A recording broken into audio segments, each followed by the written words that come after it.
Magandang hapon po sa inyong lahat at nagpapasalamat po kami sa inyong sakripisyo sa pagpunta rito.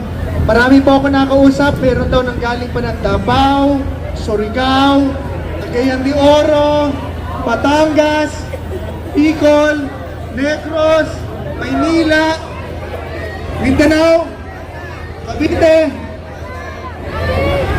at marami pa puro nakikinig sa atin. Buong Pilipinas na po ang naririto. Talaga nagsasakripisyo, nagpapakita ng pag-ibig sa bayan. Dahil mahal natin ang ating bansa. Dito po sa ating samahan, walang kulay. You can say what you want. Sige, yung magugulo, paalisin. Yung magugulo, paalisin. Sige. Sige, okay. Anyway, sino rito ang galit sa korupsyon? Taas ang kamay. Yun ang pinagsasamahan natin. Brother, baka pwedeng doon ka muna, doon ka kasi huwag ka kasing mayroon naman kasi kayong linya eh. Lahat po ng mga kaliwa, doon naman kayo sa kabila. Huwag kasi kayong pumasok dito. Tayo isa tayo, Pilipino. Huwag kang magwawala dito. Dahil ang hangad ng United People's Initiative ay kapayapaan. Hindi namin kayo hinahamon. Okay mga kasama, ingatan nyo po yan ha. Mayroong mga kaliwa na pumasok at nag-infiltrate, manggugulo. Naandyan ang mga pulis, isumbong natin at ituro. Huwag tayo manggugulo. Ito po ang ibinigay sa atin ng batas at ng saligang batas na tayo ay pwedeng magsalita ng ating gustong sabihin, i-express ang ating mga ayaw sa pamahalaan ng mapayapang paraan. Kalayaan po natin yan. Yan ang gamitin natin. Tayo po ay sinusuportahan at pinoprotektahan ng mga sundalo at pulis dahil ayaw rin nila ng korupsyon. So ngayon po, tayo ay naririto dahil tayo ay magsasama-sama, mananalangin at maninindigan. Ang malakas po, ang makapangyarihan, sila po lahat yon. Ito pong pagsasama natin dito, ilang araw po kami sa Kongreso, 3. Bumaba si Speaker Martin. Dito, nakaka-4 na araw na po tayo. Meron na tayong mga kasamahan na lahat po kami nagkakasakit na. Dahil gusto natin matapos na lahat ng kasamaang ito. Subalit, ang ating pong pinakamalakas na sandata ay panalangin. Ang Diyos ang lalaban para sa atin. Walang gobyernong kapangyarihan, kayamanan na higit pa sa lakas ng Diyos.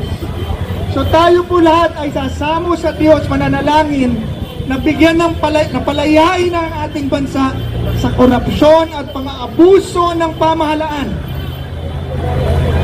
Kahapon lang po nakatanggap kami ng isang report. Yung mga flood control projects na nababalitaan natin sa TV na trilyon na pong inabot. Doon po pala sa Kongreso, buwan-buwan ang bawat isang congressman. Pag pumila ka ron sa asawa ng speaker, meron kang 1 milyong piso. Kung 300 kayo, 300 million. At doon po pala sa Kongreso, merong break 4 to 5 times a week, a year. At kada break po ninyo, pipila kayo ulit, bibigyan kayo ng 1 hanggang 2 milyong piso cash. So kung merong mga congressman na makakaliwa, hindi sinasabi sa inyo yan, naloloko kayo ng mga congressman ninyo. Mga kababayan, Pera po natin lahat yon. Habang yumayaman ng mga politiko, binabaha naman ang Pilipino.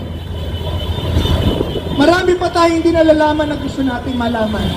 Kaya gusto natin magpatuloy ang investigasyon na walang kinikilingan. Imbestigahan nyo lahat para malaman natin lahat. At saka natin pagdesisyonan bilang Pilipino kung anong gustong gawin natin. Ang isa pong alam ko, kailangan natin ng pagbabago. At hindi mababago ang Pilipinas maliban mabago ang sistema. Hindi pwede nagpapalit-palit lang tayo ng ulo dahil ilang beses na po natin ginawa yan. Ang kailangan mapalitan ang sistema at maalis ang kapangyarihan o ang sobrang kapangyarihan na naibigay natin sa Pangulo, sa Kongreso, sa Pulis at sa COMELEC. Na pag sila na ang nangaabuso ng kapangyarihan, wala na tayo lahat magawa. Yan ang kailangan mo nating desisyonan dito ngayon. Umulan, tumagal man ito, ang amin pong pakiusap, manindigan at magsama-sama tayo ngayon. Saan ka man galing? Doon ka dito sa monument, doon ka galing saan man.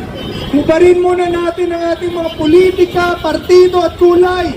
Magsama-sama tayo bilang Pilipino. Wayang Manila! Kahit na sinong umupo, pasapalitan ng sistema. Tuwing na lang nag-aaway ang presidente, national officers, vice-presidente, gulong-gulo ang buong bansa, sila lang naman nag-aaway. Kailangan ibalik natin ang kapangyarihan sa tao at sa mga lokal. At magkaroon tayo ng sistema na tunay na napaparusahan ang mga tiwali sa pamahalaan. Yan po ang ating panalangin. Maaari pong humaba ang labang ito. Pero basta sama-sama tayo, magtatagumpay tayo. Ngayon po, tapos na ako. Gusto ko na lang po kayong pangunahan sa isang panalangin. Ang aming pong pagtitipon, lagi ko pong pinaalala sa ating mga kasamahan. Papasalamat po ako sa mga kasamahan ko sa UPI, mga general, abogado, dating opisyal. Halo-halo po kami rito. Coronel, ito po, hinamon na nasuntukan si Speaker. Pero ang puntos ko po, manalangin tayo dahil ang Diyos ang lalaban sa atin. Ang Diyos ang lalaban sa atin. Ang balita sa news ngayon, may bagyo. Pero mukhang kumampi sa atin ng Diyos, pinipigilan ng bagyo. So tayo po ay manalangin. Ikit po natin ang ating mata, ang ating ulo. Panginoong Yesus, kami po ay lumalapit sa iyo, nagpapakumbaba. Humihingi ng patawad sa aming kasalanan at patawad sa kasalanan ng aming bayan. Ang lahat pong ito ay nangyari dahil sumuway kami sa inyong kalooban. Pero ngayon po kami nagpapakumbaba, nagsasama at nananalangin. Baguhin niyo po ang aming bansa. Baguhin niyo po ang sistema ng aming bayan. At ang mga korap at masasamang tao sa gobyerno, alisin po ninyo, Panginoon. At ang lahat ng mga tao na naririto, Panginoon, ingatan niyo po kami. Walang masasaktan, walang mamamatay. Ang aming pamilya ay inyo pong ingatan. Panginoon, sundalo, pulis, tao, lahat kami Pilipino, lahat kami tao mo. Kami ngayon ay nagsasama-sama, iba-iba man ang organisasyon, pero isa po ang aming panawagan. Tulungan niyo po kami iligtas sa kasamaan, katiwalian, abuso. Pagpalain niyo po ang aming bayan at ang aming mga anak. Ikaw po ang magbigay sa amin ng tagumpay at ang lahat ng masasamang loob na nagbabalak na masama rito, alisin mo, Panginoon. Sa pangalan ni Jesus, ito ang aming panalangin. Amen. Maraming salamat po at mabuhay ang Pilipinas! Mabuhay!